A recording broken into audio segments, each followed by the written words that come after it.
In Cedar Hill ISD, we want you to know that we're listening, and we hear you.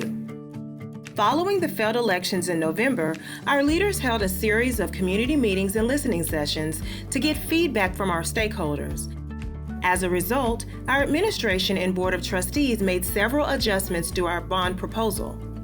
We will have a bond referendum on the May 6th ballot, and one of the most frequent asked questions we hear is about the tax impact. The CHISD tax rate will not change as a result of the May 2023 bond. Let us explain. The CHISD School Board was intentional about including projects in the bond that would not require an increase to the tax rate. With debt capacity to fund up to $217 million in capital projects without an increase, the CHISD Board chose projects that would improve safety and security, technology infrastructure, and life cycle replacements at our schools. These projects are budgeted to cost $208 million, which is $9 million under our bonding capacity. Public school taxes involve two figures, which divides the school district's budget into two buckets. The first is the Maintenance and Operations, or M&O tax rate, which essentially funds all operating expenses, including salaries, utilities, and student programs. The second is the Interest and Sinking rate, known as INS, which is used to repay bond debt. School districts set the INS tax rate, but the county appraisal office sets your property values. What exactly is a bond? A bond is similar to a home mortgage or home improvement loan. It's a contract to repay borrowed money over time.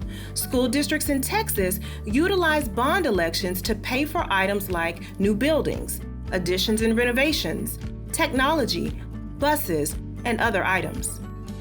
And all school districts are required to ask voters for permission to sell bonds to fund these capital projects.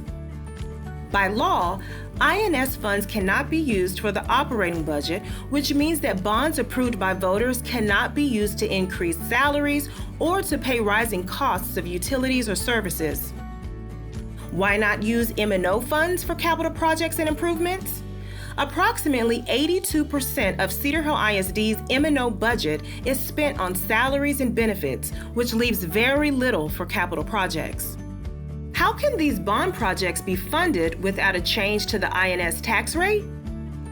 CHISD has been paying down debt sooner than required through strategic management.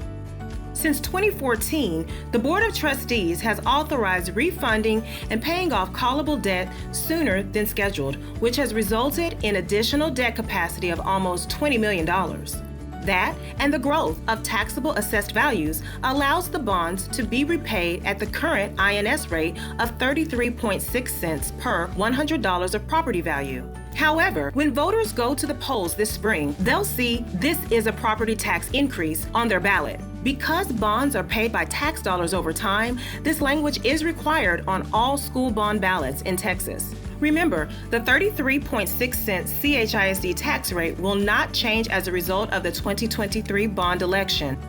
Learn more about the proposed bond projects at chisd.net/bond2023. And please remember to vote. Early voting is April 24th through May 2nd, and Election Day is Saturday, May 6th.